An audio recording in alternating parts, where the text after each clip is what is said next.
Transmission start. Welcome to Where Did the Road Go?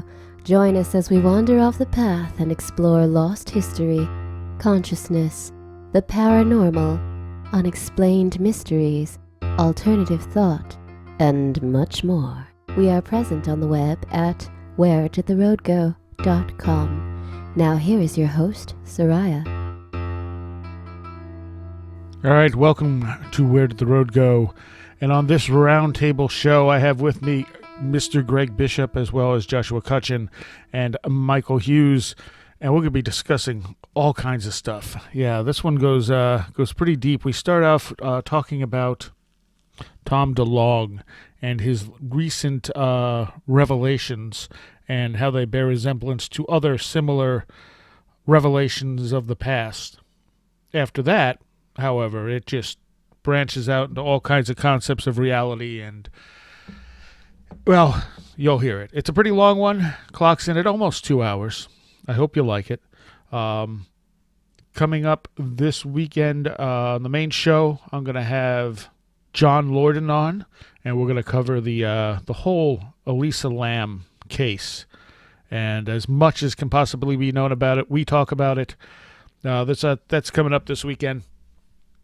And there's an extra bit for Patreons in that. Also, if you are a Patreon, I put up a Ask Us Anything. So throw us your questions, and we might do a Patreon-only show to answer them. And already a few good things have been thrown out that we're probably going to turn into full shows, roundtable-like shows. So, yeah, if you're a patron, go over there and throw us some questions you want to know stuff about. And again, I want to thank everyone who supports us in any way, shape, or form. You're all pretty damn awesome. And I hope you enjoy this. Here's this week's Roundtable. I am here tonight with Joshua Cutchin, Michael Hughes, and Greg Bishop, who is surrounded by bees. Yes. I'm standing far away from a friend of mine. What he's saying here, a friend of mine has a beehive, and he's right now smoking the beehive with smoke and trying to feed them honey so they can get established as a hive, because he just started it. Anyway, he's in his big beekeeper outfit with the helmet, with the gloves and everything.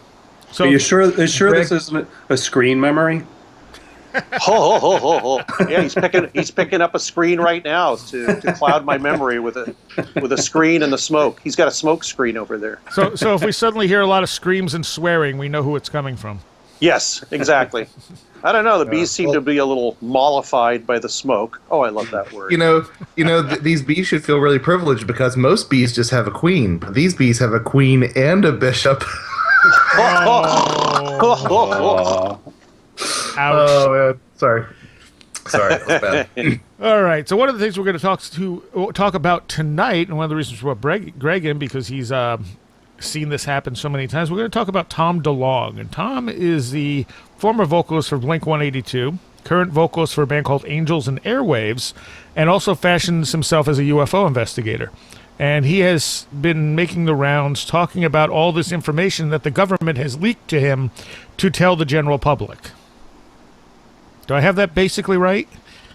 Sounds pretty close. Yeah, I'd agree with that.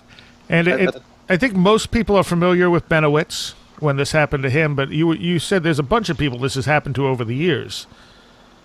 Yeah, the reason I was kind of withholding any kind of rash judgment on whether it's the mother lode or not. Well, my judgment is it's not. But this kind of thing has happened before. Let's see. Somebody in the government says, I have information I want to release to you. You seem to know what you're talking about. We're going to use you because you're the smart person, and we want to you're the one that's been chosen. And as I have talked to you about before, and other people, it's happened, most notably to Benowitz, sort of, Bill Moore, Linda Howe. And I think I mentioned at one point Ward Kimball, or at least the Disney animators, because Ward Kimball talked about this in the 1980s, I think, where they had been given they said they were going to be given some kind of information about UFOs from the government, to use in a Disney presentation on on UFOs, and then at the last minute the government said, "Oh, no, sorry, we can't do that." Didn't Disney sponsor some UFO documentary too? Yeah, well, they did that. I think sometime in the late '80s or early '90s. There was one that was hosted by who was the guy from Vegas, Dan something. Can't remember the name of the actor, but anyway, they had one they were going to show, and then it just. The piece of information they were going to get, or no, I'm sorry, it was just basically, what should we do if there's aliens here? And it was shown once, I think, on national TV, not national, probably regional TV once or twice or something, and then it was never released. And there's, it's just like, what if there's aliens here? What would we do?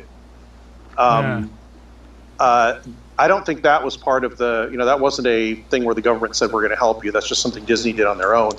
This thing in the 1950s, I think they had. As far as Ward Kimball, who was a Disney animator, one of the original Disney animators, said is that some people in the government said they were going to give them information about UFOs that the government knew. They could use it in their animation presentation, and it would be a great coup for them and all that. And then, of course, at the last minute, the government said, "Oh, no, sorry, we can't do it. It's not politically expedient right now." Same thing with Linda Howe and her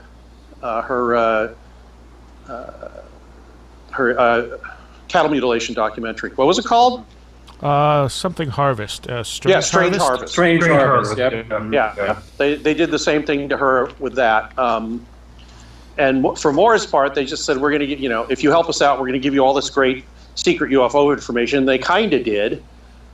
Some of it was fake. Maybe a lot of it was fake, or mixed with stuff that was fake. And he never really found out anything, not really much more than other people know, except that, like we know, some people in the government are interested in the subject, some deeper than others.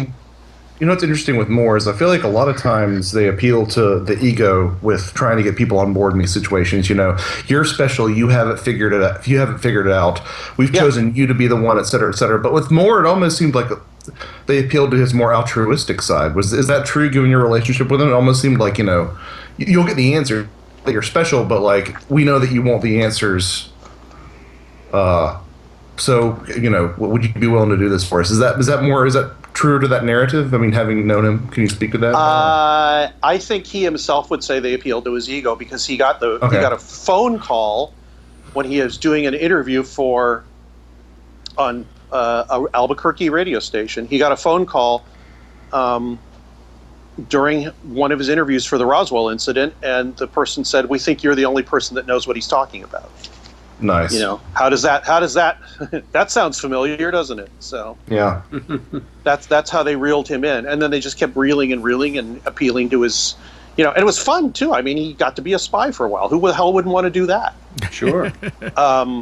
But he said, as with anything, it's like being in a deal with the mafia. They say, "Why don't you do this little thing?" And then suddenly, 10 months later, you're doing, you're killing people or whatever. Not that they ever killed anybody, but you know what I mean?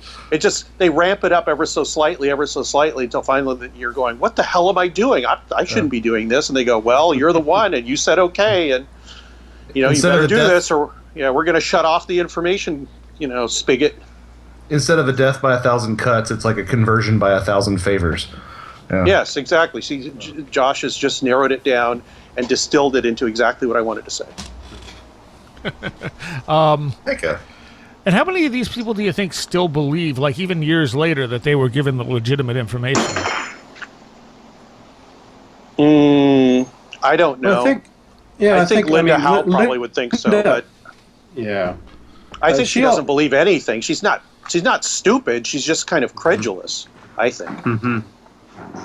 Agreed. Yeah, I mean, she admitted that she was duped. I mean, it was obvious when they strung her along and everything. But yeah, I mean, as far as credulity goes, I think she's way up on the lists of believing stuff that probably most of us would not believe. Well, I've heard her even in the last few years talk about how she was shown a top secret government document proving that extraterrestrials started life here on Earth.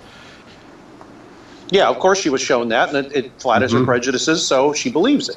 Right. Right. You know, she hates my guts anyway, so I'm not going to be very nasty, but I'm going to try and be as honest as I can about it. Which is, I think she believes anything that coincides with her belief system and rejects anything that doesn't, no matter what. And that doesn't make her special at all in UFO research, or indeed many areas of life, as we see with the election coming up. Now for Tom, his story is pretty typical for the most part, it seems like. Although they put a little special focus on consciousness, which has become more and more of a keyword in UFO talks and stuff. And obviously all of us have focused in on the consciousness aspect, but it doesn't seem like they're using the consciousness aspect as a how can I put it, like as part of an explanation so much as, ooh, the aliens are interested in our consciousness.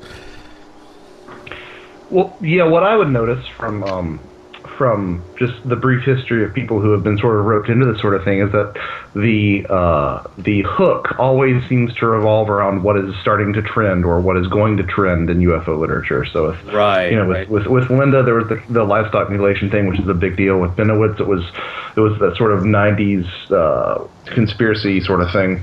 I'm getting my decade right here, right, Greg? It was the 90s, right? For whom? For Benowitz? No, 80s. Late 70s, early 80s, probably into about 86 or so. Well, I guess that sort of fits the trend too, in terms of like the thing that's about to be a big thing. And similarly, this thing with consciousness is sort of the direction that the field is starting to go. So it's almost like it's sort of anticipatory in the way that they sort of hook people in. I guess so. The thing, I for the mainstream, but the consciousness thing has been part of it forever. I mean, since contactee times. But I guess people are paying more attention to it in the quote unquote mainstream of ufology, I suppose. Big White. What? I'm Mr. Big White. My friend said I'm Mr. Big White because he's got his beekeeping outfit on. But it's. What were we talking about? The trends in different consciousness. Consciousness. How they're Yeah. But it's been around for a long time. But I think it's I say things like co-creation, like a few years ago, and now I see me and a few other people. Then now I see it everywhere. So that is a consciousness thing, and I think it's important. I just don't think it's important in the way that the government people want to push you towards.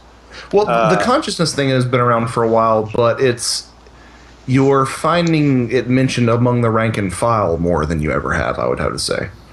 I guess they're less interested in, how big, what direction, blah, blah, and more, and how did it affect somebody, which is, I think, a really good thing. I don't know if it's, it's always a good thing in the way it's treated, but pay attention to the damn witness. They're the instrument, not a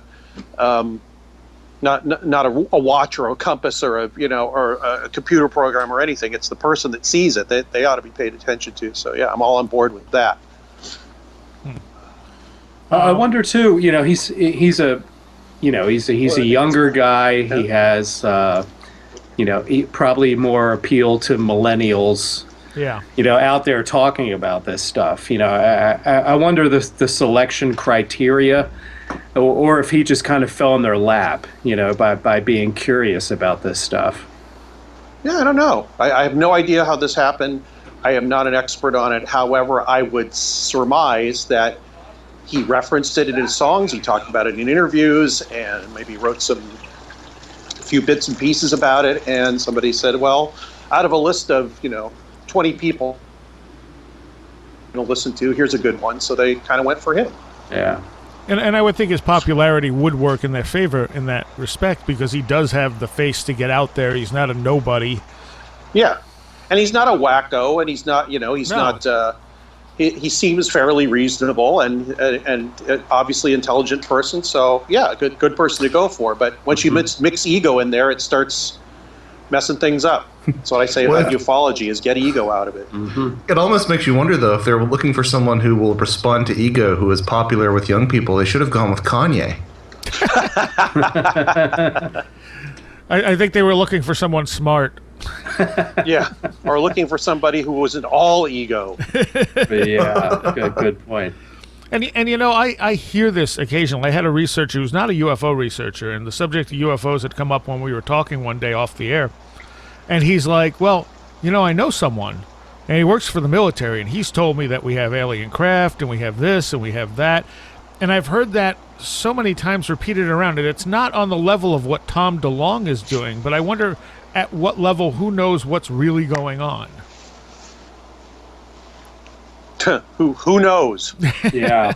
Like, is his friend, who he believes to be totally genuine, thinking that this is real, or does he know he's feeding him a line? You know what I mean? No idea. Yeah. I think it's the same as, the fact that a whole bunch of people that had government connections had to get together and try and figure out how they could find out what was really going on.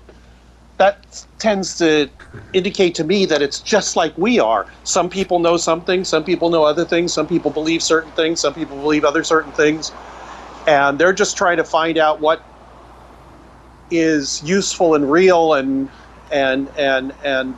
provable, I guess. And it's very tough. I mean, even if you're an insider, I think there's probably a few people that know exactly, well, not exactly, but what the government UFO/UFO thing is. But my basic thing, which I've said hundreds of times, and you guys probably have all heard it, and other people have too, it's like, I don't think they really know exactly what's going on. No.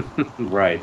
At least, and I think there's people in the government that don't have the kind of mindset vis-a-vis the consciousness thing where they can completely understand what's going on without grafting their own prejudice onto it, just like all of us. And if you've got a government prejudice and a top-down, view of the universe, that's going to mess up your interpretation of what's going on and make it harder. I'm also not sure that this is something that we can fully understand, and that might be part of the issue right there. Right.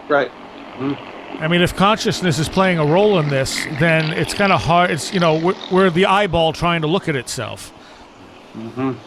Right. I mean, our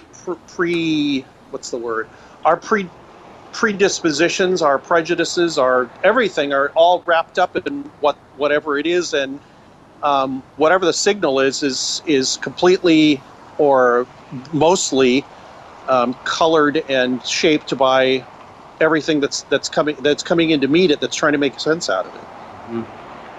It's interesting to me with I listened to one very long interview with him, and he's really, when you kind of digest it and take apart the pieces and everything, it really has a strong religious aspect to it, which I found interesting. He's like, he talked about the entities being sort of malign, and that the way to shut them out is through consciousness, and it's this narrative that we've been manipulated through religion and things like that. Really kind of a critique that's kind of a bigger, it's a much different picture than the some of the ET sort of storylines that have been fed to people, so yeah. They're playing up the mystical aspect. They're playing up, new agey, sort of maybe David Icke kind of, manipulation narrative with him. And it seems to be making him very, sort of evangelical, and, again, playing up on the ego that you are the guy, you're the one that's going to save the planet, by enlightening people to how they're being controlled. So it's a weird narrative. It seems it's a little different, I think, than some of the stuff that's been fed to like Linda Howe and people like that was primarily really extraterrestrial based. They seem to have taken it to another level with this stuff. Yeah, I noticed him talking about God a number of times and saying how he knows God is real now, and it's not some guy in the sky, it's something else, and it seemed tied in with all the information he was given. But what mystifies me, and I mean, I guess it shouldn't, but if the government wanted to tell people about this stuff, they would just tell people about this stuff. They wouldn't leak it through an individual. And if they didn't want people to know, that stuff would never be leaked. So what do these people think is going on that makes them matter? I think they would leak it through an individual. Do you? I mean, you hear. Yeah. Why? Yeah. Because it makes it a lot harder to find out exactly what's going on. It's coming through. I don't know any time that the U.S. government has ever come out and with something that's defense related and said, this is what this is, until like 30 or 40 years later. Mm-hmm. So I don't think they would ever say this is what's going on. They just can't. Even if they didn't think it would cause any harm, it just goes against their whole like mindset about keeping secrets from people. Well, yes, but I'm saying like if they really wanted to for some reason, they would just do it. They wouldn't have to leak it through somebody. Right. But it feels like a good way to test the waters too. I mean, if the response is what they want, they can say yes, we did contact this person, and this is all true. And if the response isn't what they want, they can just deny. So this person's a crazy. Yeah, that's a great point. Yeah, I agree. Mm-hmm. But yeah, there's a variety of ways you can leak information out, but I don't think it's going to be whatever it is. It's never going to be just given to everybody. It's going to be leaked out in a certain way and to have a certain effect. As long as there's other countries and as long as we have allies and enemies and all that, there is no incentive to be truthful about anything. Mm-hmm. Defense related anyway. Right. True. But and on the other hand, I find the single person. Go on.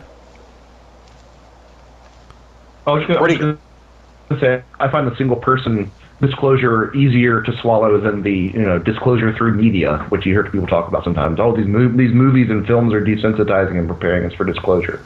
I feel like the single agent method is a little bit more easy for me to swallow. That's all. Yeah, and it's probably a lot easier to control too. I mean, Right. just coming through one person. Remember when they were trying to get that information or supposedly information? Hey, you got a siren. Of course we do. Uh-oh. Hi. Of course. They tried to get information out through Victor Martinez, and he didn't cooperate because he started changing the message. And they said, "Nope, sorry, that's it. You don't get it anymore. Now we're going to Bill Ryan." That was the Serpo. Yes. Mm-hmm. Yeah, and I don't think that was a disclosure thing. That was something else. It was. I think it was something to do with some sort of secret program that they wanted to see who knew how to decode what they had and what they were finding out and what they were figuring out. And then, whenever they figured out what they figured out through these messages, they'd say, okay, these people are listening and they got it wrong, and that's great. Now we know who's listening. That kind of stuff. And you point out in your last book there, It Defies Language, how some of the information was contradictory to some of the other information that was released about that. Yeah, they said that the number of astronauts. They said that it stayed on the planet and died and came back and all that. That the numbers didn't add up. It was a really obvious mistake. Mm-hmm. So who would make that kind of mistake and then get mad at Martinez for trying to correct the mistake? It's like, oh, geez, that's right. The math is wrong. Okay, I'm sorry. No, it's like, don't change this or you're out. Yeah, and he kept changing it, and he was out. So there was something in the content of those messages that was very important. That's the smoking gun portion right there, as far as I'm concerned. Yeah. Yeah, I hope I'm right about all those facts of the case. Nobody's ever told me I was wrong yet, but I'd love to hear somebody. No, that's not what happened. But as far as I know, that's what happened. Now with Tom too, the interview I heard that Mike had shared, he's flat out asked. He's like, "How do you know they're not doing the same thing that they did to Paul Benowitz?" And he was just, like, "Of course they're not. No." So he was obviously familiar with it. Yeah, and he's probably talked to Knapp about it. Yeah, right. Because Knapp's all over this. He loves the story. He thinks that anytime there's, and I have the greatest respect for George Knapp, but if he smells a story that might be a big one, he's on top of it, and so he's been very, close to DeLong and talking to him about it. I'm sure there's a lot of stuff they talk about off the record, and he's still very intrigued by it. Yeah, and what interested me, and you always kind of hear a variation of this too, but not the way DeLong is saying it. He's saying that oh man, if you knew the people that are in this email chain, that this information that's coming to me, if I mention these names, your minds will be blown, and yeah, but are those the actual people, and do they exactly care? Yes, which is my point. Like, have you seen these people, or are they just CC'd in this email that's being sent to you? And like I said, do they care? Right. They may just okay, here's another one. I know what's going on there. Okay, let's. It's not like they're actively involved, or maybe they are, but that'd be interesting to know. Yeah, he also mentioned in the interview that I shared with these guys. He mentioned, he's like, it's all consciousness and it's magic, and he talked about going to someone's house. If you knew their name, your mind will be blown. And someone gave a guy a spoon. And he put it behind his back, and he brought the spoon around, and it was bent in half or something, And I'm like, wait a minute, I'm a mentalist, I mean, I did this stuff in front of people, and it's if you think, if you're so gullible that you think, a spoon bending behind someone's back is actual. Hold it up in front of my face and let me watch it bend by itself. Yeah, so that little things like that. But are they, if he's being, if he's being sincere, and he sounds awfully sincere, I'm sure he is. Are they going through, what seems like a fairly elaborate, setup to have, a magician or mentalist at someone's house to do this, with these alleged, big time people and things, So that's what I'm wondering about. It's like how it sounds when you listen to the details of it that it's a little more elaborate, even maybe that was done than what was done to Linda Howe, and if that's the case, like what, why the expenditure? I'm just wondering, like what. And you did address this a little bit, Greg, but why go through all of this, for the little bit of gain, what do you think about that? We have no idea why it's been done. It might not be a little bit of gain. And the other thing is, there might be 5 or 6 or 8 or 10 different things going on, and we're only seeing a little tiny part of it. Mm-hmm. And this is some part of it. Admittedly, I've got very biased views and opinions on this, and I could be totally wrong, and Tom DeLonge could be like right on to the most incredible story, which, God, I hope he is. That'd be great. I would love it. But as what's happened, compared to what's happened in the past, you're going to have to see what's happened in the past and see that no disclosure of UFO information has really ever come to anything except a tiny little bit of info and a zillion questions. And the last few times this was done, and the one I'm intimately familiar with, the Benowitz thing was one tiny little part of a giant operation, having to do with capturing Soviet spies, at least as far as I could tell. I mean, everything I was told made sense in that context. Mm-hmm. And people I've talked to that have nothing to do with the book said, "Yep, that's how it's done. That seems to make total sense, and I could see how this would play out." And even people that were involved with it in the first place, like Moore, it's like, I didn't realize when it was going on, but now I totally realize that it was just we were all pawns in this big game, and I was a willing pawn, and Benowitz was an unwilling one. Mm-hmm. Even probably Doty to some extent was an unwilling one. He was just prone to going off the range too much. Mm-hmm. But if you can't get tunnel vision and think that this is the most important thing ever because they're going to reveal something about UFOs, to my mind, it's just a little tiny piece of a puzzle, and I think they're what they count on is the dog looking at the card trick or whatever. Or, you point with your finger and the dog looks at your finger. Mm-hmm. Everybody's looking at the finger pointing. They're just not looking at what it's pointing at or what's attached to the finger or anything like that because the finger is so compelling, Mm-hmm. Mm-hmm. The compelling finger. That's the next. Somebody's got to write that one. Yeah. I used to play lead guitar for the Compelling Finger, actually. Oh yeah. Oh, wow. Did you make any recordings or? Well, see, the Compelling Finger was my nickname in high school, so. I don't want to know how you got Yeah, I could see this going really, really bad places. So. You say it would be great if the information was true, but I don't think that's necessarily true, because he's basically saying that these UFOs are evil and out to get us, and we have to defend ourselves from them. And I'm not sure I like that scenario. Okay, it would be great. It would be a great release of information if it was true, so we know what we were dealing with. Fair enough. Yeah. But I think somebody with a warlike mindset is going to have a warlike mindset when they're looking at something like this. What other mindset could they have? Mm-hmm. That's another thing. My big billywhack is, how can you possibly figure out the motivations of something that you don't know where it came from, you don't know what it's if there's an end game, or if it even cares about you, or you're just like an epiphenomenon of you two you have an interaction with some weird thing and it doesn't even really care, but it changes your life. You never really know.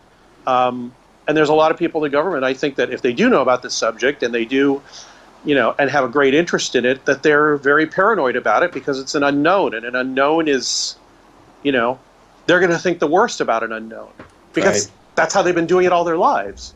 I'm not to say that they're wrong, but what do you expect?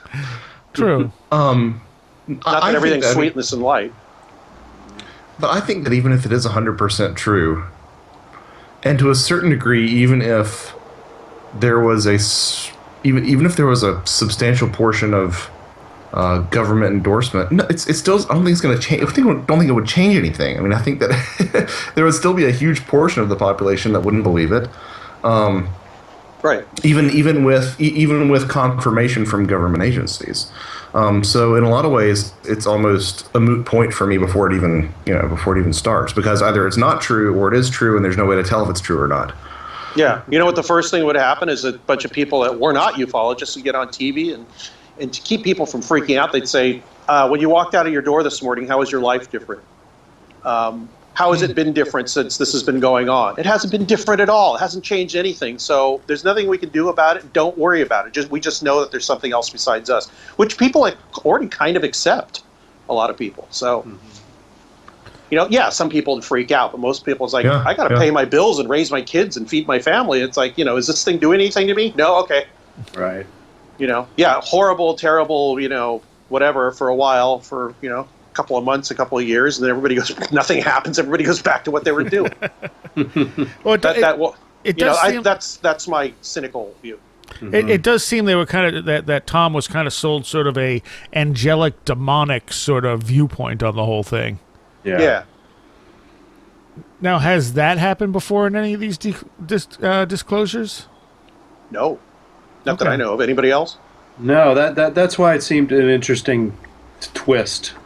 To me, that they're feeding him the very sort of Gnostic kind of, or even maybe evangelical sort of scenario, which is that going to maybe that plays better with the evangelicals or something, I don't know. It in with Nick Redfern's book too. Exactly. Yeah. Which book? But the what? Which book? The one about the Collins elite, right? Yeah, that one. Final Events. Yeah, Final Events. Yes. I'm pretty sure there's a heavy faction of the government that are really into that. They really do think there's aliens here and they're demonic. They just that's their belief system, and I think part of them have contacted Tom DeLonge. Mm-hmm. At the same time, I feel like personally for me, from my standpoint, I feel like the inclusion of the religious/spiritual angle sort of makes it even harder for me to buy, because why would a government that has everything to stand from, or everything to gain from convincing its populace that the here and now is all that matters, there's nothing else, we're looking out for you, there isn't a higher power that's looking out for you, we are the higher power looking out for you, what does that government have to gain from cracking open the spiritual fortune cookie and telling everybody that no, there actually is something better and bigger than you out there. I mean, it feels like it would run counterintuitive to their desires. I don't know about that. I mean, the evangelical movement has, ingratiated itself pretty heavily with the right wing in this country, and the more people you have fired up that demons are after them, the more they're going to cleave to very authoritarian leaders. So I could see that. I could Fear see not that this menace we have created.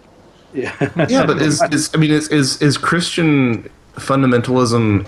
I mean, maybe it's a plurality of people in this country, maybe, but it's still definitely not a majority of people in this country.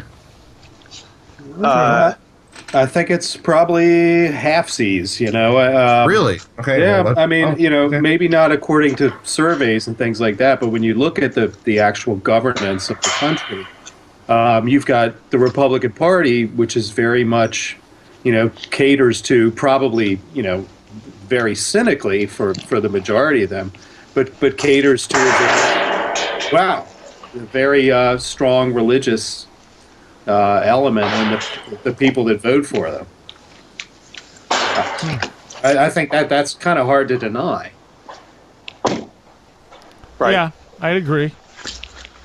Yeah. Okay. Okay. I'll diminish. Yeah. Well, that's also assuming that any of this stuff is exactly what it purports to be. So, the plan is exactly what it purports to be, which I have serious doubts about. But yeah, you're right about the. It should be addressed as a kind of a blowback thing, How would it affect that sort of portion of society if they got hooked into it and really got into it and they started yelling about it in church and stuff? Yeah, I mean, I guess that would be part of. I guess that's something that should be taken into consideration. It's like, it seems like the big story would be aliens, but I would think that the bigger story would be the admission of a higher power out there. I personally would think that would be the bigger story. But yeah. Well, yeah, but this is just one faction talking to one guy. So. Right, exactly. And admittedly, most of my friends here, whose house I'm at now, I mean, I brought this up to them, and they said, "Who the hell's Tom DeLonge? What are you talking about?" Right. Well, I said, "Nothing. Don't worry about it." Blink 182 was big in the late 90s, early 2000s. Yeah. So, it looks like 99 is where they really took off. So you're looking at that age group, basically. Yeah, and my friends here are not that age group. So maybe, maybe they would, somebody younger would know that, or at least they knew who Tom DeLonge was. They might not actually know what's going on with this, but they knew who he was. Right. I forgot what I was going to say. Well, the upshot, like I said, is I think that there's something going on that we have no idea and no way of knowing why this is going on, and I'm 99.9% sure that it's not for disclosing alien presence on the Earth. I'm almost certain of that. Right. The interview we were listening to, he was basically kept going. Well, I'm in an undisclosed location. I can't tell you this. I can't tell you that. I can't tell you this. And I'm thinking, okay, you don't have security clearance. Nobody's going to tell you top secret stuff you're not allowed to talk about. Yeah, but he can talk about it. He just can't tell who it came from or where they are or anything like that. They don't want... Oh, no, he was saying there was stuff he couldn't talk about. Oh, okay. I mean, that's... If it's real, then that makes sense to me. And if it's not real, it makes even more sense to me because it enhances a sense of urgency, secrecy, and specialness, Right. Yep. Yeah, I think, I mean, as we saw with Benowitz, there can be some heavy duty fallout from monkeying with somebody like that, and hopefully he won't self-destruct or anything like that. But when you pump somebody up that full of themselves. Benowitz was crazy to begin with. He wasn't really that stable to begin with. It's just that everything that happened to him really didn't help at all and made it worse. I think Tom DeLonge is generally a fairly 100% feet on the ground sane person. So he seems. I think if it gets too crazy, he'll probably just go he'd probably try and extricate himself from it. Yeah, yeah. And for anyone who doesn't listen to Greg's Radio Mysterioso, almost every time he is on the air, there are sirens, and apparently they follow him to other shows. Yes. Oh, did you hear more of them just now? Yes. Yeah. I heard. I've got these like alien technology inspired noise canceling headphones. I vaguely heard what I thought was a siren, but I didn't know where it's coming from. But yeah, they follow me around, and you don't know. It's not me if there's no sirens. Well, I live in Baltimore, so when I don't hear a siren, that's that's when it's unusual. You were going to say something, Josh? Yeah, I was going to say. I mean, even if it's, I mean, regardless of well, if there isn't any truth to the story, it's still. I mean, no matter how mentally stable someone is, this is a lot to put them through. I mean, this is as bad as or worse than toying with someone's heart or something. I mean, it's got to be really. I mean, I can imagine if this does happen where this has been an op. I can imagine him just being crushed by this. I mean, to think about coming out and saying all this stuff. I mean, online and in public. I mean, it's just it would be devastating.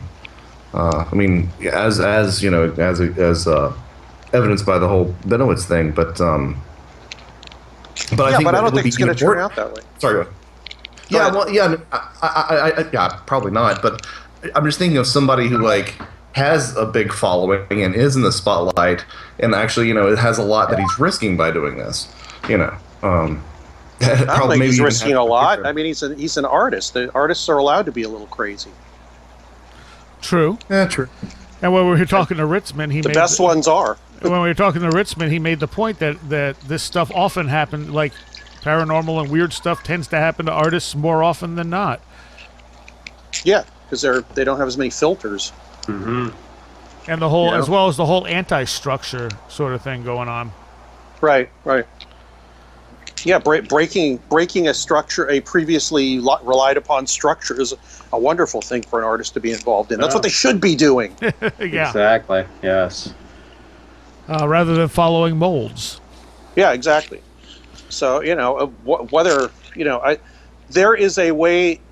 I can see a myriad of ways where he can save his public image and save face and his sanity. There's so many ways to do that. Even if this turns into a big pile of poop, he'll say, "What did we learn from this?" And he can and he can always spin it. He can spin it like, "Look at this crazy thing that was done to me." I mean, everybody loves that kind of story too. So right.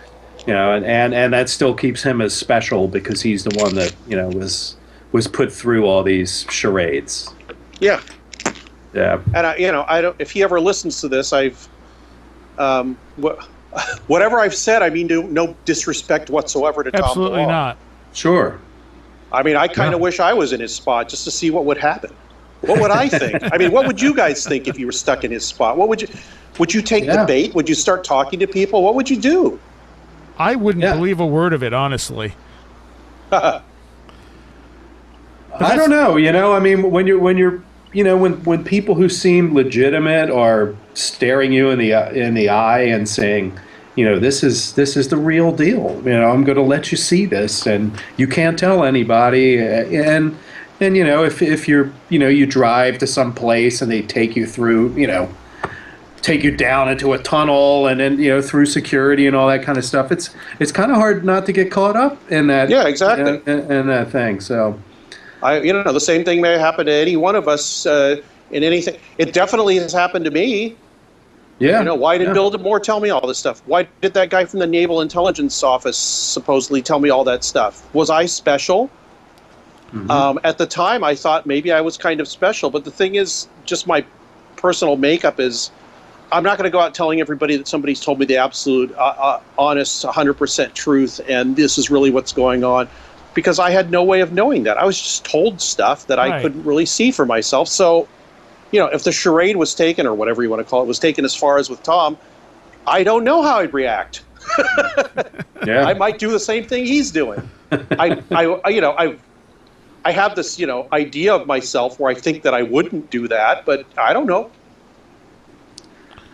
Well, that's true, too. We don't know until we're actually in the situation and had that actual experience. Mm-hmm. Yeah, same thing I say about abduction researchers. Peter Robbins thinks aliens are coming here to take our DNA and all that. Why do you think that, Peter? Because I worked with Bud Hopkins for 25 years. Yeah. And I said, well, I don't buy it. But I said, if I had worked with Bud Hopkins for 25 years, I might be more on your line of thinking. Well, exactly. Yeah. Exactly. It's all what you're exposed to. And that's true of any of us. There's none of us who are not guilty of that. I mean, what you're exposed to makes up how you see things and who you are.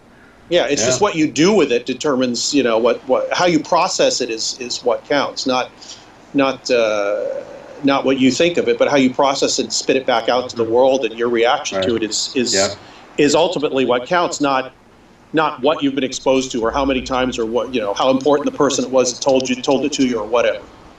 Yeah. Well, there was something else I wanted to bring up on a different podcast. Maybe this is an interesting point to bring up now. Have any of you seen a movie called Compliance? I have not. I have not either. Greg? No. Okay. It's a pretty decent independent film, but it's based on a true story, and apparently it takes it almost dead on from the actual story. This guy, you might have heard this part. This guy was calling these different restaurants, apparently like 90 different restaurants he did this to around the country. And he would tell them that he was a police officer and that like their front counter person had committed a crime, stole some money, something like that. And they would take them into the back. And then it would just keep going from there, where he'd be like, okay, we need you to search them, see if the money's on them. We can't get down there right now. We don't want to take them downtown. And then it would be a strip search, and then it would just keep going from there. And these people would do it on both sides because they believed they were talking to a cop. Yeah, it sounds like the Stanford prison experiment thing. Exactly, yeah. Stanley Milgram, right? Yeah. Exactly. Authority. So how far did they... So a lot of people, a frightening majority of them, I'm sure, went through the whole thing. Yeah. Well, apparently in one case it led to a rape. Huh. Oh, jeez. And that was the one they used on the movie, and I'm thinking, I don't know if that was totally true. And then I looked it up, and it's like, yeah, everything in this movie was dead on to what actually happened. And I'm going, oh, that's really disturbing. So they got to release the movie, and nobody got sued into oblivion or anything? Well, they changed all the names. Yeah, still. Yeah. Surprising. If somebody if I knew somebody had been raped as a result, I don't care if they're not using their real name. I'm going to sue them into. I'm going to get charges brought and put them in jail, or sue them into oblivion. The movie makers, you mean? Yeah. Why? Did they? Because this was all news. I mean, it was out there. Yeah. So it's not like they were revealing private information. So.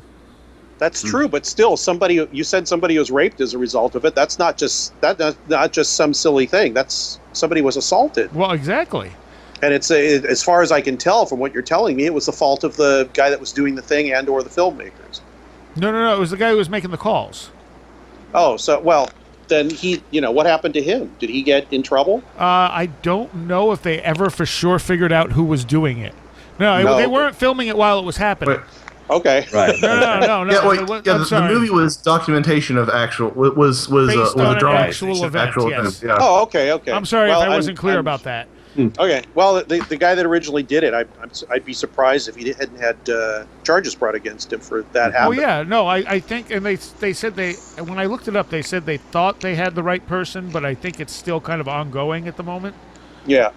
But it's go ahead. It's really disturbing to what degree people will just go along with someone if they think they're an authority figure. Yeah. Yes. Well, this sort of reminds me of are any of you familiar with the original video game BioShock? Someone mentioned that to me recently. You did actually. Okay. Yeah, I had actually, but I think I played the original, but it's been a while. So one of the common tropes in video games is that you'll get instructions from some sort of character through a walkie-talkie or a radio or something, and they'll tell you to go do things, and because you're playing the video game, you just go and do it, and it's revealed halfway through BioShock that you're actually doing things for the bad guy. Basically is what it is. But because, so it was a nice little commentary on video games and how you just sort of, oh, okay, well, I'm getting these instructions, I should go do that. And you don't really think about, how, the larger implications of what you're doing. Yeah, this one apparently, it says the movie centers on an incident on April 9th, 2004, where a call was made to a McDonald's in Mount Washington, Kentucky. And they said the same caller from the film was believed by cops to be a 38-year-old prison warden, David Stewart, who is thought to have tricked managers of more than 70 fast food outlets in 31 U.S. states into strip searching, humiliating, and sexually abusing customers and staff.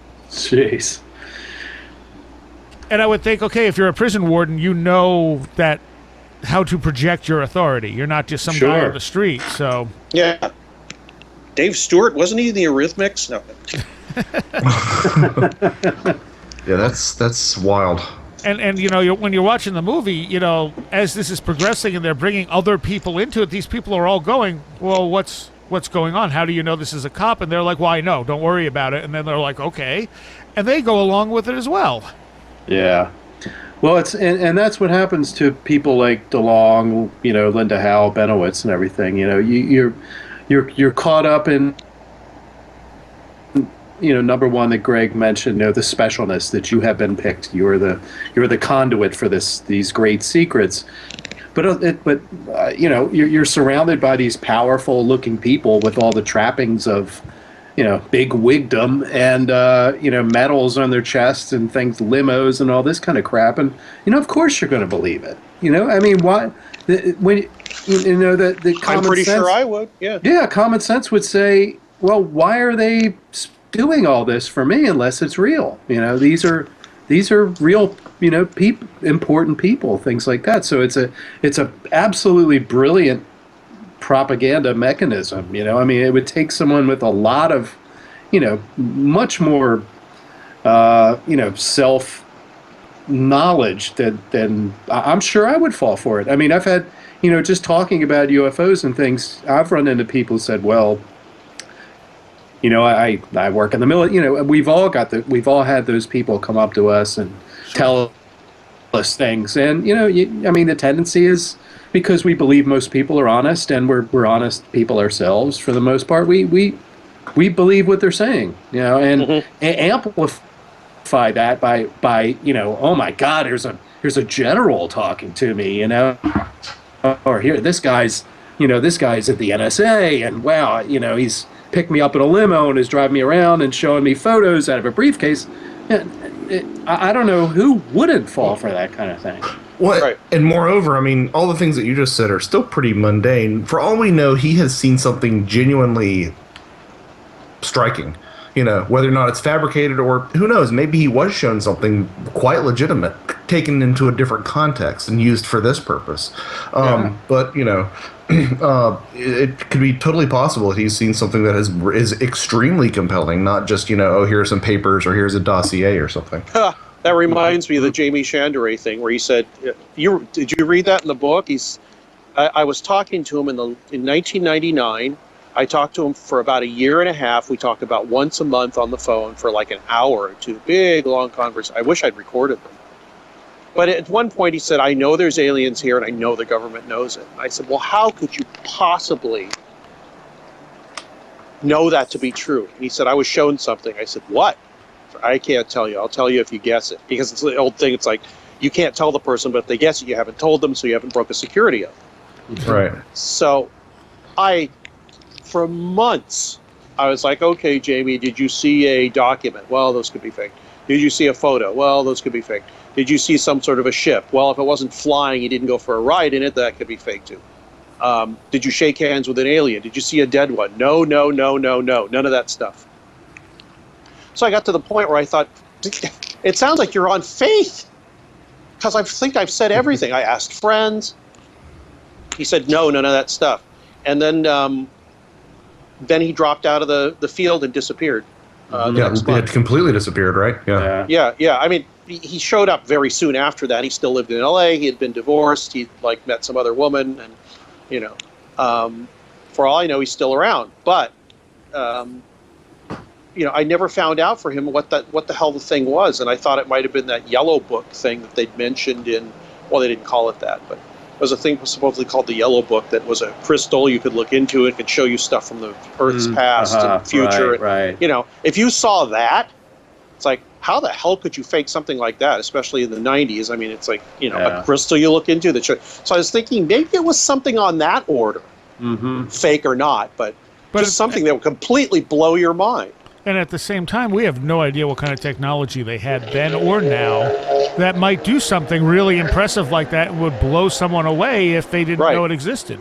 Right, exactly. And, tech is, 10, 20-something years ahead of where everybody thinks it is somewhere. Yeah. Go back 20 years and show someone on one of our smartphones. Yeah, exactly. They'd pee their pants. Right. I got this from an alien. Look what it can do, Yeah. My version of that is, Greg, did you ever meet Bob Exler? No. Do you remember Bob? Okay, he was. I remember that name. Yeah, he was part of that Guardian, I think it was called, hoax. It was like a landed UFO that he allegedly got tapes. It was well produced. I think it was that the one that was supposedly from Canada? Yeah, from Canada. Yes, exactly. The one where it looks like there's something on the ground with lights flashing around and there's smoke in between and Yep, that's it. Okay. And is that me or is it? Bob was. I think Mike's dropping out. Okay. What do you mean? Oh, am I? Mike's mic is dropping out. Oh no! How about now? Now we can hear you. Okay, good. So Bob was allegedly the conduit for those tapes and for that, that material. But before that, I knew him. He was part of a local MUFON group in Maryland, and he regaled us with this tale one time of being taken to Cape Canaveral or something like that, taken underground, and he was brought into this room where it was like anti-gravity. He floated around and things like that. And, it instantly, my radar, my BS radar, peaked in the red, as high as it could go. But up until that point, and this was before the whole Guardian thing kind of blew his credibility too. I mean, he was considered a fairly credible guy. And so part of me is, there's always that, how much of this stuff, like if someone feels they're a conduit for this information, then how easy is it sometimes for them to go out and just start making up stuff too, to kind of, pimp their legend, even more so. It seems there's always that confluence of just sheer confabulation and, also being manipulated. I don't know if you've seen anything like that or... I've seen it. I don't think I don't know Tom personally or anything, but I don't think he's gotten to that point yet. I don't know if I don't think so either. Yeah. But yeah, that can certainly happen. Definitely. I mean, look at the contactees. It's just I think something happened to a lot of them, and then they just started having dreams and thoughts, and and that all gets conflated together, and you don't know what at a certain point.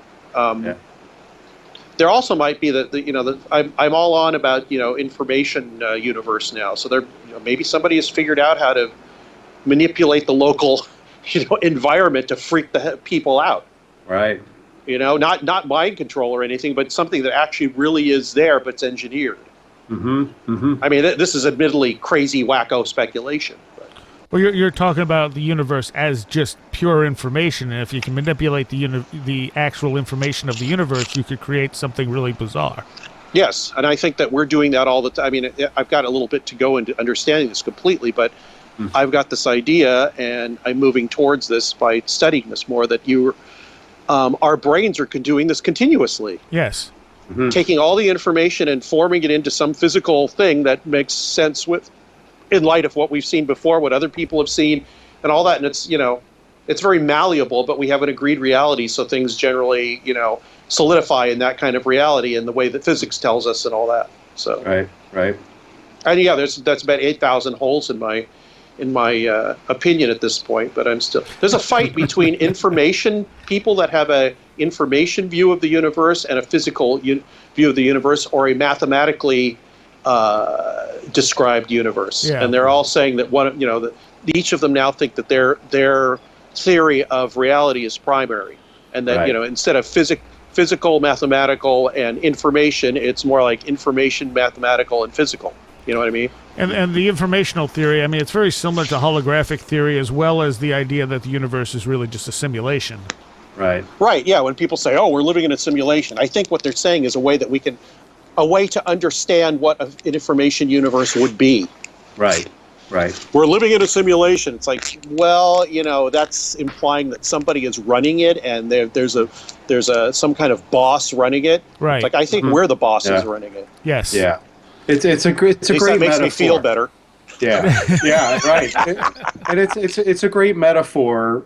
Even if it's not true in the objective sense, it explains a lot of things. I'm trying to think that it's true in the objective sense. But go ahead. Okay. Mm-hmm. Yeah. Or that might be the closest that we can get to understanding the true objective sense is that metaphor. Yeah. I've talked to a few people about this, like people that are way goddamn smarter than me, and they're like, no, it's not a metaphor. We're trying to look at it in a way that actually is goddamned information. Right. Yeah, I mean, there's a famous quote. How do you get it from bit? Yeah. That's a problem in information theory right now. Is how does it come about from bit? Well, I think I'm sorry. I was going to say it also explains all the bad AI walking around us all the time that we have to interact with. Well, I think our consciousness is kind of what makes the it from bit, honestly. Mm-hmm. Yeah, I think you're right there. I mean, we interact with it, and then it becomes the thing that it is. And if we're not there to interact with it, it's just useless information. Mm-hmm. Right. Well, there's the other thing that the cognitive psychologist Donald Hoffman, I watched his TED Talk, and it just blew the top of my brain off. But what basically is saying is there could be 100,000 things going on in your local environment, and you're paying attention to 2 of them. Right. And that's your reality. And the rest of it is either not happening or inconsequential or not even there, whatever. Because all you're paying attention to is what is important to you at that point to your survival. I mean, he's talking about it in an evolutionary way. And that brains have evolved to keep us alive and reproducing and eating and all that stuff. They haven't evolved to see, weird shit floating through the room or whatever. Mm-hmm. Well, that's completely true. I mean, it makes perfect sense as well. We see so little of what's really there. Our brain fills in like 90% of it. Yeah, well, I don't even know what's really there. I have no idea. At some point, I'm going to interview Hoffman and say, well, what is going on outside of our probably, I know he's going to say, I don't know. I guess really there is the wrong term. What I mean is that our brain actually informs us of a few little things here and there. Like a lot of the background stuff, it just replicates. It doesn't recheck it. It doesn't, it's almost like, okay, that's just assumed to stay the same, so we're just going to keep that the same, even if something enters into it. Right, you're filling in the blank. Your brain's filling in the blanks. Because otherwise, I mean, you couldn't. It's, cognitively, that's a pretty well understood concept. That we're always, our vision is being filled in by our brain. Various areas where our eyes are not actually seeing it. All that kind of basic, Psych 101 kind of stuff. And we have a blind spot that we never see. Mm-hmm. Right, exactly. A giant one. I think we just don't. I think most people don't understand how little their senses are really telling them. People are like, well, I believe it if I could see it, or I'd believe it if I could touch it. And it's like, but that still doesn't actually tell you anything. Yeah, and it's really hard for me to try and understand that on a very basic level because your senses fool you constantly. They're fooling everybody. They're fooling me. Yep. I can understand it in the abstract, I suppose. But really understanding it to the point where you really get that that's what's going on, you might go nuts. Or you might be able to manipulate it more. Or that too, yeah. If you survive the going nuts part. Right. This is I'm really having fun on this show. It's blowing my wad here.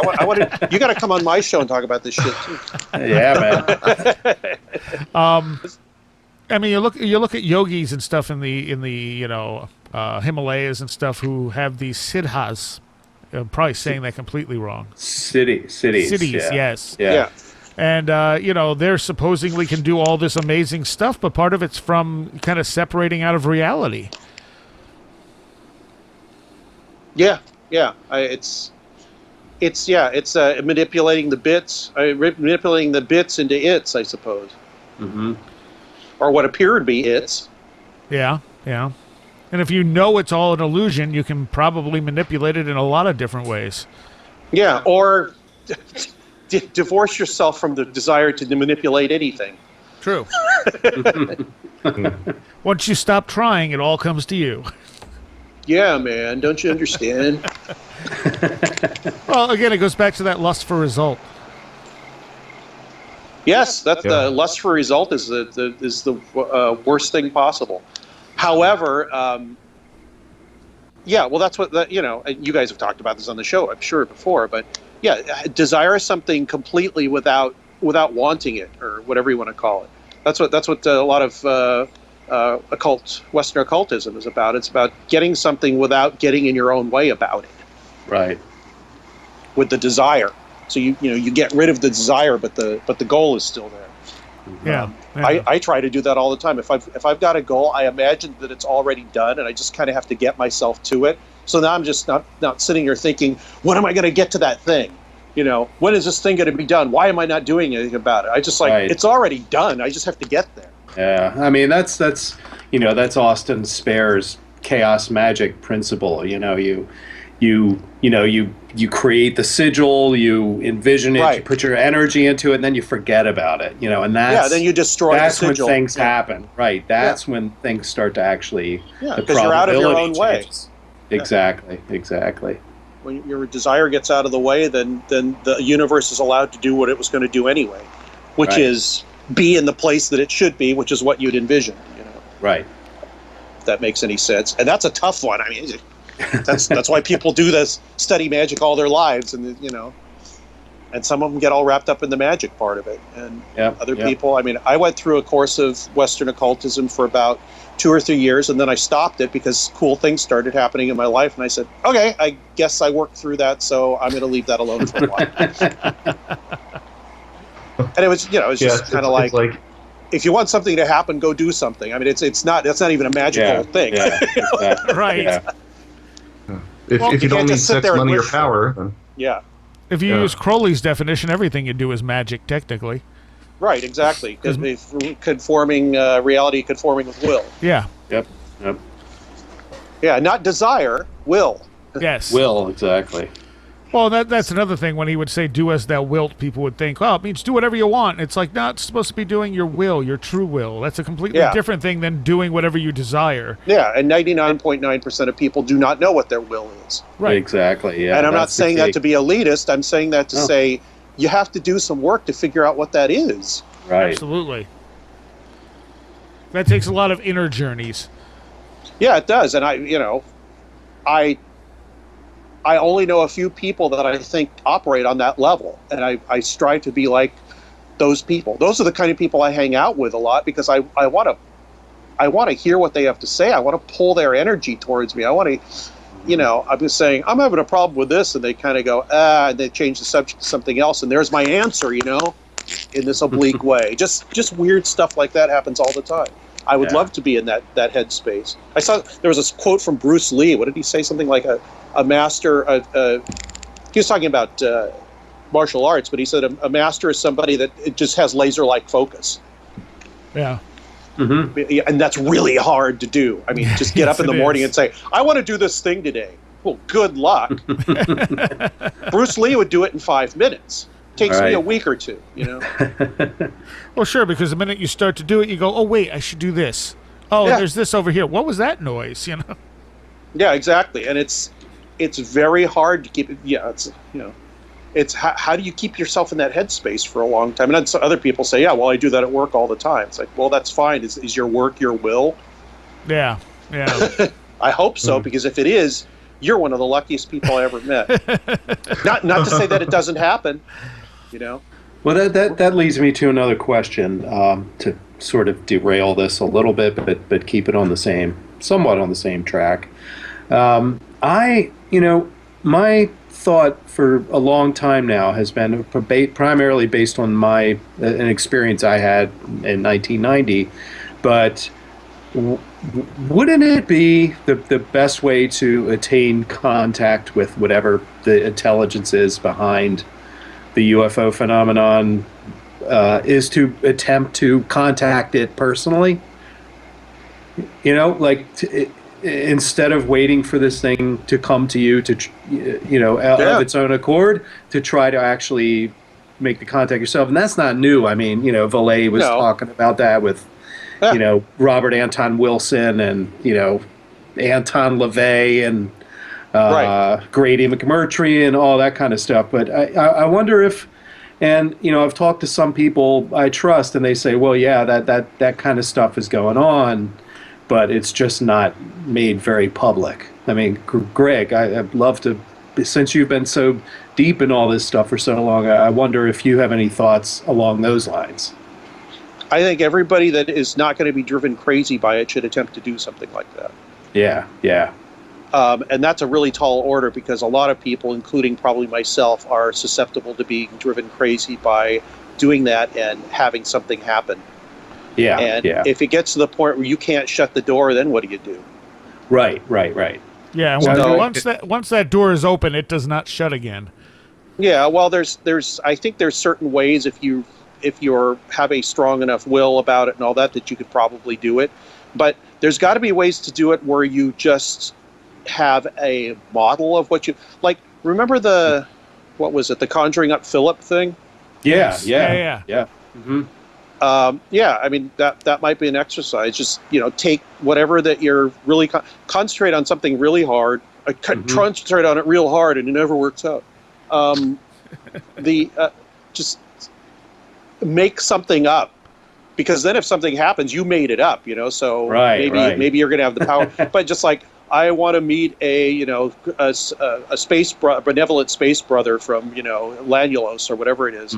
Make up a whole thing about him. Make up a whole personality, just like the Philip people did. Then by yourself or with other people, pull that up. See what happens. They had communication from them. They had physical things moving. Tables would start moving. Stuff started happening that they didn't even plan for.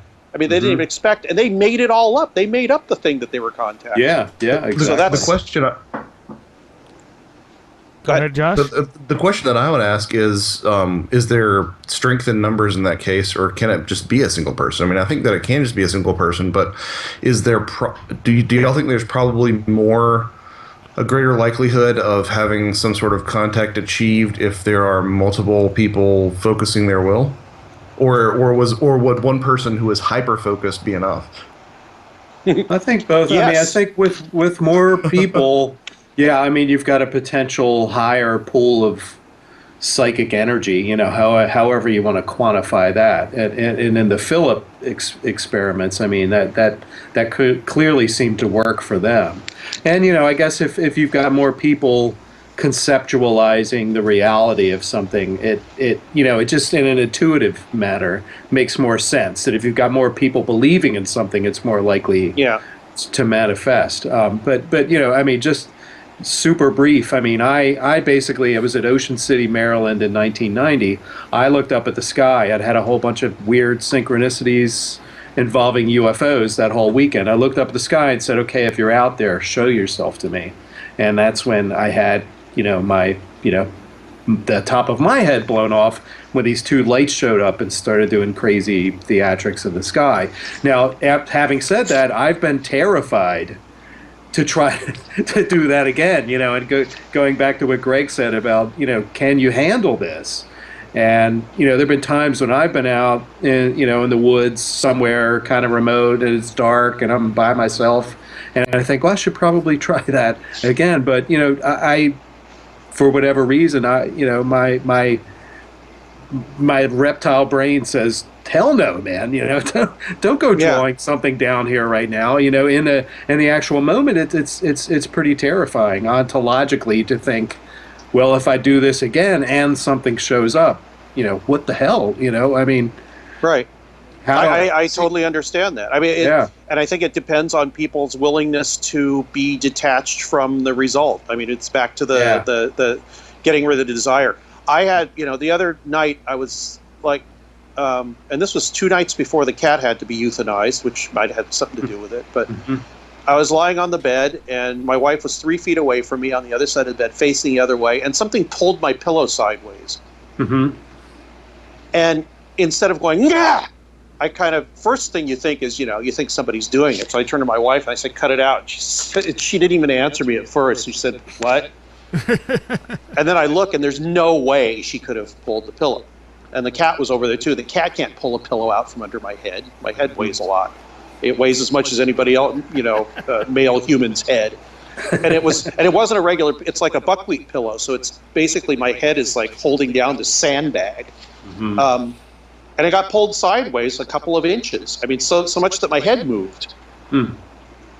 And, what would be most people's or anybody's, how would you react, you guys, if that happened and suddenly you realize nothing could have moved it?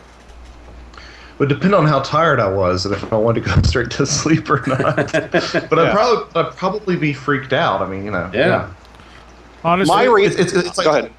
My reaction would have been... Huh? Okay. My reaction... No, go ahead. My reaction simply would have been, give me back my pillow. All right. Leave me alone. So Soraya's reaction would have been, oh, it's a Tuesday. yeah, basically. Well, then maybe you should be doing this stuff, because my reaction was, that's interesting. I wonder if I can find out in the future or in the past if that's connected to anything else that I've done. That's very interesting. And then I kind of dropped it. I told a few people about it, but I did not freak out. I didn't get scared. I wasn't. All I thought was, it was like a Spock reaction. Fascinating. That was about it. Yeah. Well, that's basically my reaction a lot of times. Well, then maybe you should be calling these things down. I have. Oh, okay. With any success? Yes, occasionally. Okay. But like one of the weird things that had happened to me years ago, the last time Ghost Hunters did a live Halloween broadcast, it was awful, and it was very clear that Grant was faking a lot of the stuff on the show, especially because you're seeing it live, so they couldn't really cover anything up that in a live recording so much. And one of the things was a recorded voice. Every time he walked past this doorway, you'd hear this voice go off, and you could tell the other guys knew he was pulling it and were kind of trying to ignore it. And he's like, "No, look, I walked past this doorway, and the voice goes off." And then he does it's like it again. Stan Romanek and the pencil.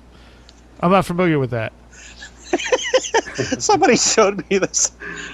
Stan Romanek was being interviewed, and all of a sudden this pencil flies by his head and lands behind him, and he goes, what was that? And they stopped the film, and you could see his hand throwing it. Oh, God. That's classic. But anyway, I go to sleep that night, and I'm thinking about this, and I'm just annoyed that it would be that blatant, and obviously the whole group wasn't in on it, and it was just like, what the hell? And I'm starting to fall asleep, and from my closet, I hear the exact same voice that was on that recording. And I forget what it said, but it was something completely ridiculous. And it repeated it 3 times. Uh-huh. And I went, okay, fine. So weird voices can sound like that without being recordings. And I went to sleep. Well, that's good. I mean, if as Mike was saying, who could do that? Soraya could do that. Yeah. Sometimes, not other times. Yeah. No, I mean in a directed way where you say, this is what I want, and then, live with it for a while and see what happens, see what develops. Yeah. Well, don't the C SETI people do that? I mean, I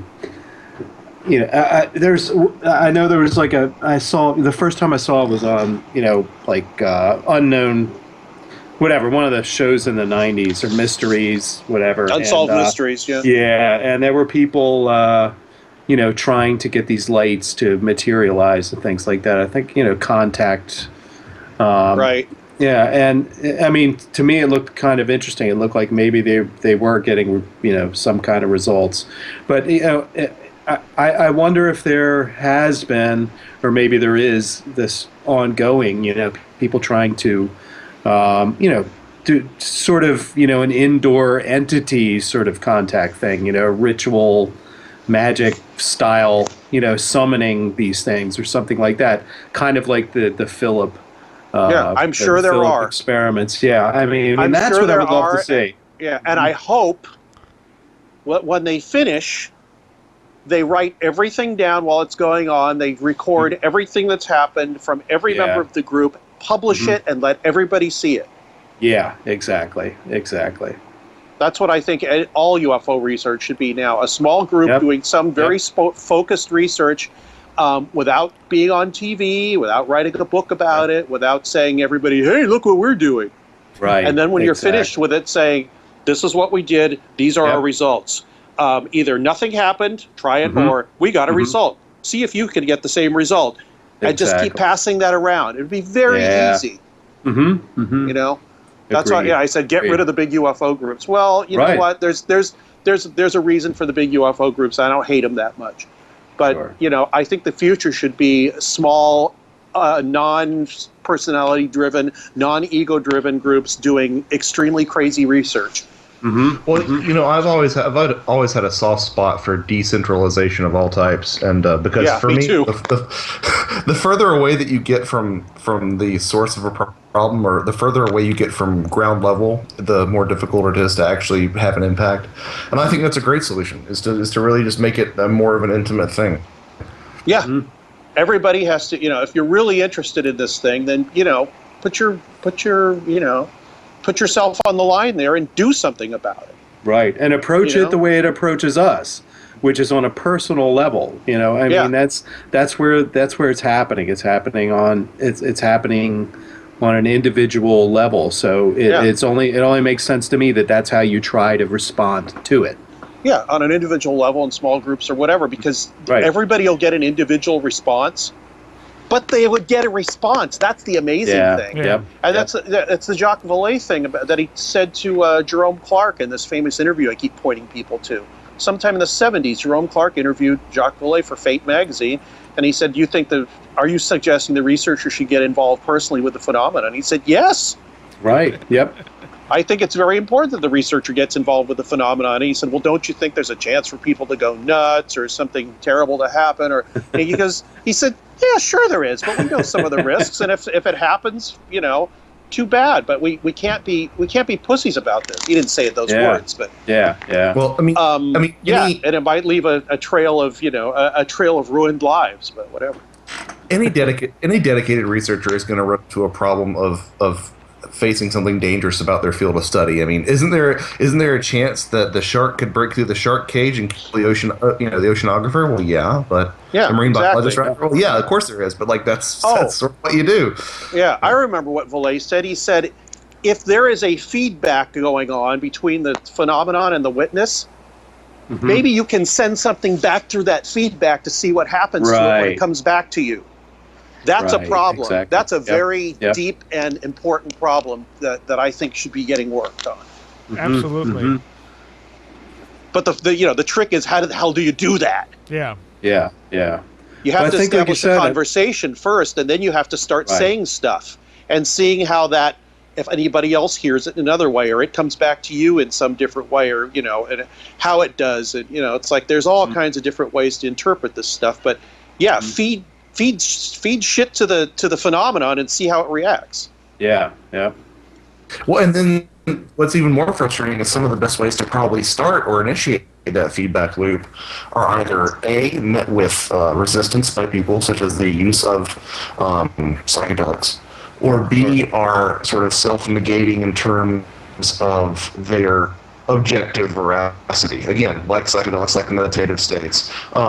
So again, it's almost like before you even started, that option is sort of shut off to you in terms of gaining wider recognition. I don't care. I just want to see a reaction. I don't care how the reaction is gotten, and I don't care what the reaction is. The fact of getting any reaction don't would be great. Wrong. Yeah, but that's you, and that's us. That's not like, again, to use the term again, the rank and file. That's not like the average person on the street, because most of these people will say, well, yeah, sure, talk to me about UFOs. Oh, you are taking mushrooms? Well, I've got to throw that out. Yeah, well, screw that, man. Screw them. Really, I'm tired. I mean, if we're going to do the research that needs to be done. We just have to go full speed ahead, you know. And I think an interesting parallel is how the spread of ayahuasca. You know, it's weird to me how quickly. You know, I mean, I go out. You know, granted, I hang out probably some odd people compared to, you know, the average Joe, but the way ayahuasca, the awareness of ayahuasca, people doing it, people understanding that it has to be done in the right context, things like that. I mean, it's crazy how fast that has spread. You know, and not just among, you know, counterculture people. I've run into all sorts of people. You know, I was at a party the other night talking to somebody, and you know, even before I brought it up, it's like, oh yeah, we got this ayahuasca circle, and you know, 4 other people chime in. You know, they're working with other people. So, you know, I think that's kind of the way this sort of, you know, experiment has to spread, is just sort of under the radar. And you know, who cares what the mainstream folks think about it? You know, we're looking. It's an experiment, and Right. It's an experiment with consciousness, and the only way we could do it is by jumping right into it and not caring about you know what some guy at a university is gonna think about our protocols. You know, we have to design our own protocols. It's all new. It's you know, well, I guess it's new and old because we're adopting a lot of old, you know, conscious technologies and things like that. So, Well, but see, I would argue that the reason that Mother Ayahuasca is on tear is because that was her decision, and I don't think that we're going to have that sort of groundswell with anything ufological in terms of ufological study, unless it's some outside source saying, "Okay, it's time for this to really take hold." Maybe, does that make any sense? Yes, it makes total sense. Here's my answer to that. Can you explain to me how gene splicing works? No. I don't know how it works. I could go read all the literature, but somebody went through all that and figured it all out, and now it works. And we take it for granted because they've showed you know, results, good or bad, but they've showed results. But just because you can't explain to somebody how you came to a thing, if it works for them, then it doesn't particularly matter how you came to it. right. When 2 genes love each other. Very, very much. And Yeah, there you go. know, I think the other parallel for that kind of experiment is obviously spiritualism. You know, which despite all the the obvious fraud that was going on there, I mean, there's some really interesting stuff that doesn't look like fraud, and very much parallels. The idea that we could somehow open the channel, to use a horrible polluted word, and I guess that's really, that's the danger part of it. Is when you let's say you open the conversation, and then you start taking whatever's coming in your direction as some kind of holy writ, because it's coming from some discarnate. Well, Dude. That's why the fascinating reaction should be held on to. Yes. And this, again, is one of the only reasons that I respect the work Jane Roberts did, is because she seemed to doubt what she was channeling. She never put it out there as like, oh, this is what's true. I don't know where this is coming from. It seems to be someone else, but it could be me. Yeah, exactly. So, there's 100 ways to get to this thing, but, and the reason, I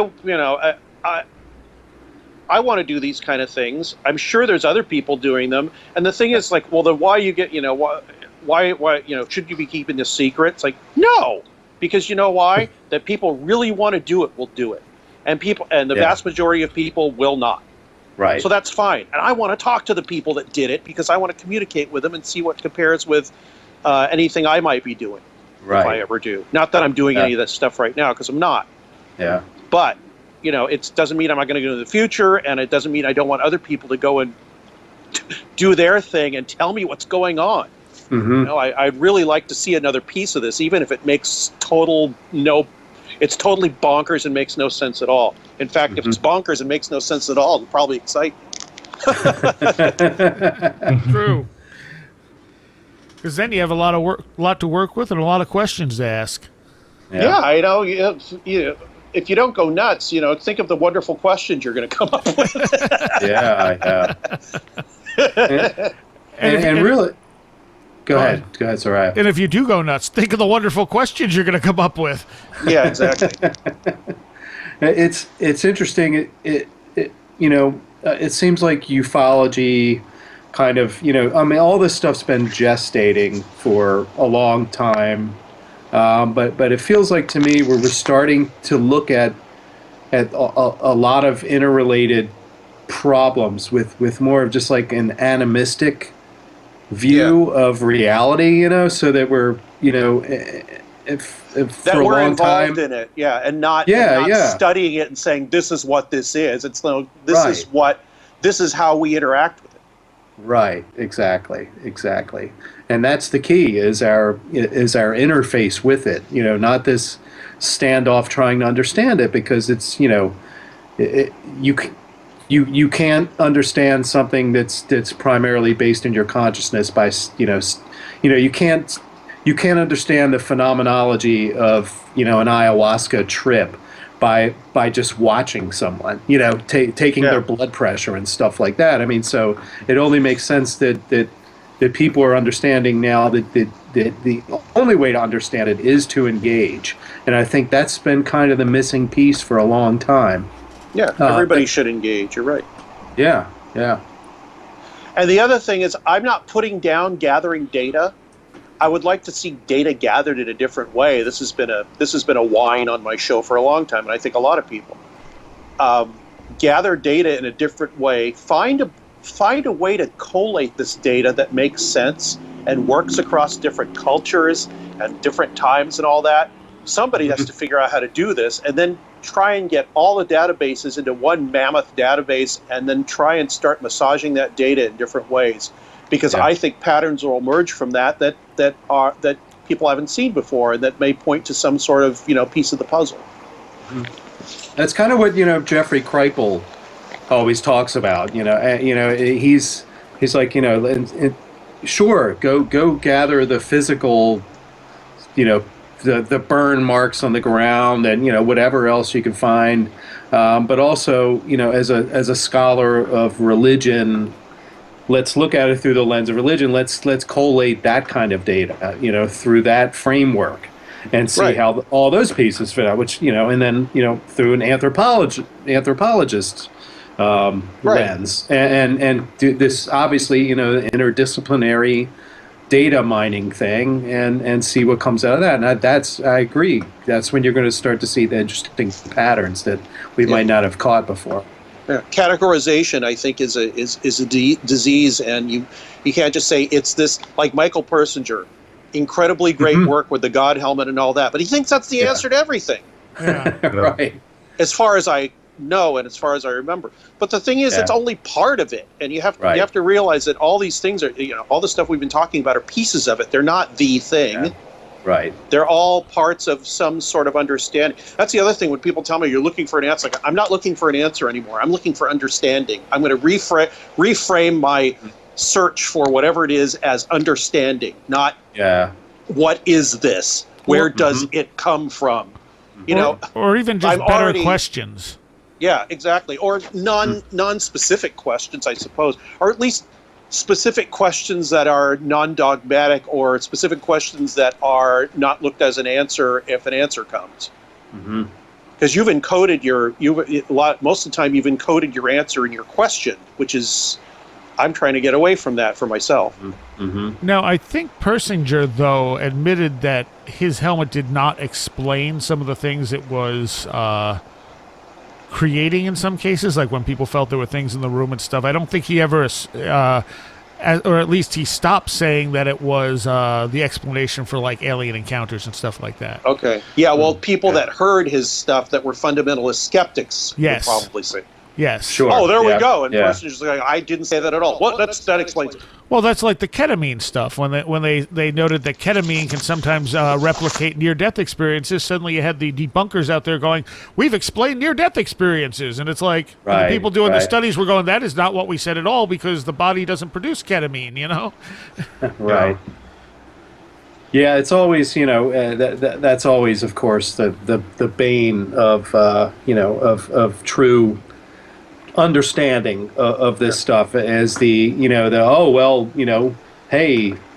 this gentleman's brain is firing in a certain way while he's having a hallucination, therefore it's or seeing something, therefore it's his brain firing that's causing it. It's such a simplistic answer. The giant, dull, full of nicks in the blade hatchet of nothing but. Yeah, and it happens on both sides of the argument too. I mean, you've got people who, will say that a one-size-fit-all answer, explains the UFO phenomenon. And it's equally erroneous. Well, that a lot of times you get the TV analogy that like consciousness is like a television that is bringing in a signal and interpreting it. And you'll get people who will say, no, because if you take a part of the brain out, it stops working. Well, if you take part of a TV out, it stops working. I don't understand the argument here.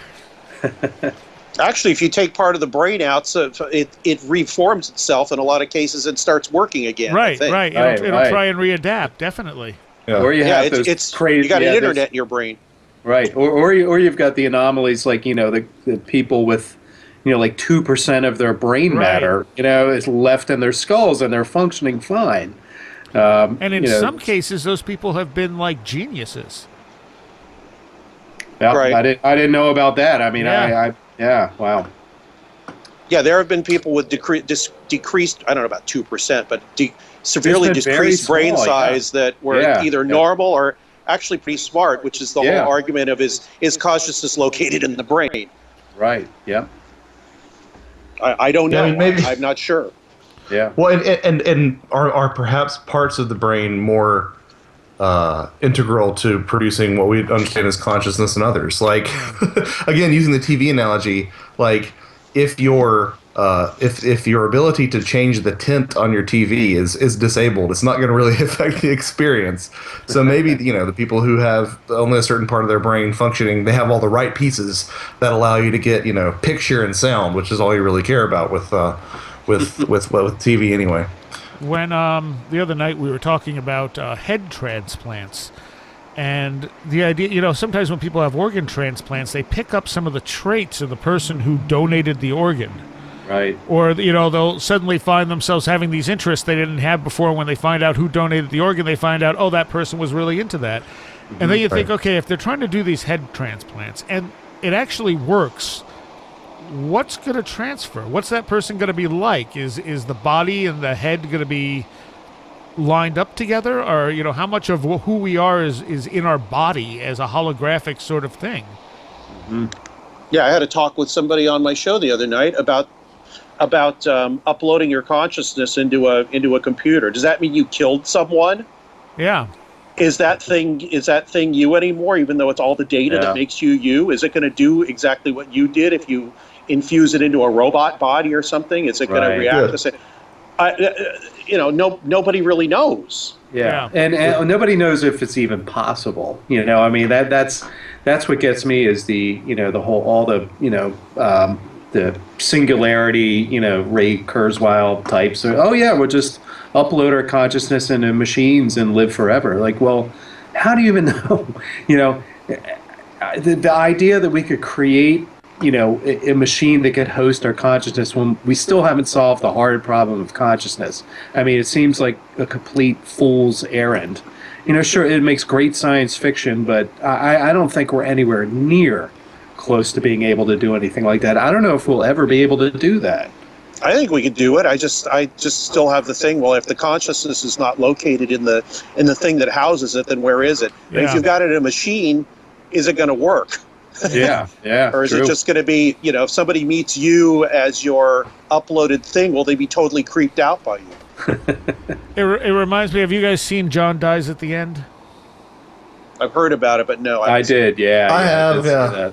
that. The opening bit there with the axe, where he replaces the axe blade and then he replaces the handle of the axe, and is it still the same axe? Oh yes, exactly. Yeah, that came up on my show the other night. Yeah. Interesting, huh? Yeah, we first talking about UFOs, and we got into just what we're talking about here. Just what is consciousness? How is it affected? How does it affect other things? And it's these are things that are very important to the UFO conversation that nobody really hasn't brought up much yet. Well, Tom DeLonge's bringing it up. He is bringing it up. He's bringing it up, but I bet not in the way that we are right now. No, Not the way we are. No, but he seems sorry to bring that. That's kind okay. of, And I think he'd be rapidly totally full interested in what we're talking about here. Absolutely, yeah. my translation of what he was saying about consciousness is somehow these aliens are trying to steal our souls. Yeah, it had that sort of fundamentalist, evangelical sort of tint to it for sure. Yeah, well, we'll see what happens with them. I mean, it's highly interesting. I don't have the hopes for it like you guys don't either. I mean, I don't have the hopes for it that a lot of people do, including Tom. But I'm very interested to sit at the sidelines and see what happens. Absolutely, see how far it plays out. And I'm very interested to see how wrong I can be. Yeah, I know. I think we're kind of a jaded crew. We've all been around for this stuff, and for long enough that I think we're all pretty cynical at this point. So same here. I would love to be blown away and have my cynicism crushed by something revelatory that coming through. I think it'd be great, but I think it'll be revelatory in the way that isn't really obvious to a lot of people until a little ways down the line. Mm-hmm. And how much other stuff out there is a part of the UFO phenomena that people don't look at because they if UFOs and let's say ghosts are part of the same phenomena, the people looking at UFOs aren't looking at ghosts, and vice versa. They think they're two isolated things, but they may be connected in very deep ways. Yeah, I know they are us. Yeah, exactly. But even beyond that, they may not be different phenomena. We're looking at UFOs, we may not be, but a lot of people are looking at UFOs as with the assumption of extraterrestrial entities. Yeah. And so that's where it stops. That's as far as it's going to get, because that assumption is going to be there and it's not going to go anywhere. Mm-hmm. Well, that's always my go-to phrase whenever people ask me, do you believe in UFOs? I'm like, what you think I think is not what I think. Yeah, that's a great answer. I should start using that one because that'll shut it down even quicker. Yeah. Conversely, it'll change the conversation to something really interesting if it doesn't shut it down right away. Yes. Yeah, true. What would really blow my jaded mind is if someone came out with honest to God, legitimate confirmation proof of that it's all extraterrestrial. Man, that would blow my mind at this point. That would raise so many more questions than it's interdimensional spirit beings. Yeah, that would raise a lot more questions for me. That's for sure. My first reaction would be no. Yeah, you have not looked at this closely enough. What about all this other stuff? Yeah, you've shut out you've shut out a large percentage of what's going on here by coming to that conclusion. Right, exactly. Oh, unless you can explain to me how that how it hooks in. Oh, because they can control ESP and it's like, okay, tell me exactly how this works and I'll listen. They're manipulating our reality in such a way that they can do anything they want. Well, that's a very easy explanation, isn't it? Yes, exactly. I mean, that's like knocking over the game board when you've lost and you don't like it anymore. Right, flip the table, yeah. They're the ones running the simulation we exist in. Right. Wonderful. You're in that West Judeo-Christian Western top-down boss thing. I don't believe you. Right. You were going to say something, Josh? Yeah, one of my greatest fears is that the entire motivation for this is to really push forth an extraterrestrial agenda that isn't true, but it's the pop culture answer, so everyone assumes that, and so we all look even crazier. Like we're pushed even farther to the fringes because we're the ones going, wait a minute, that doesn't explain this, and it doesn't explain this, and it doesn't explain the synchronicities, and it doesn't explain the after-death communication and the way that bleeds over. It doesn't explain all those other things. Because, I mean, talk about we think we as people who are interested in these sort of things are alienated now. I mean, can you imagine what that would be like? We'd be the bleeding edge of the fringe, which isn't a bad place to be, I guess, but. I don't care, but that's an ego thing, and I really, I want some understanding. I really don't care what people think of what. I kind of do. I have a show and I write things like that. But ultimately, I really, really, really don't care what most people think. I really could not give less of a shit, because what I totally give a shit about is understanding it for myself. Yeah, yeah, agreed. Yeah. When you were just Josh, when you were just saying, I mean, the classic fear, among a certain segment of the UFO community is like the Werner von Braun, prophecy, where we're led to believe that yes, there are aliens, and that's channeled into then all of our planet's dwindling resources go to. It's just another scam perpetrated on us. I don't particularly see that happening. Although I mean, one of the things in his little prophecy was talking about basically arming ourselves against the threat of asteroids and things like that. And that's become quite common above ground aim of of governments and space agencies and things like that. So that's one little piece of that puzzle. And part of me, like I've always rebelled against the idea of disclosure, because I've seen so many disclosures. It's like prophecies; they just fail and fail and fail.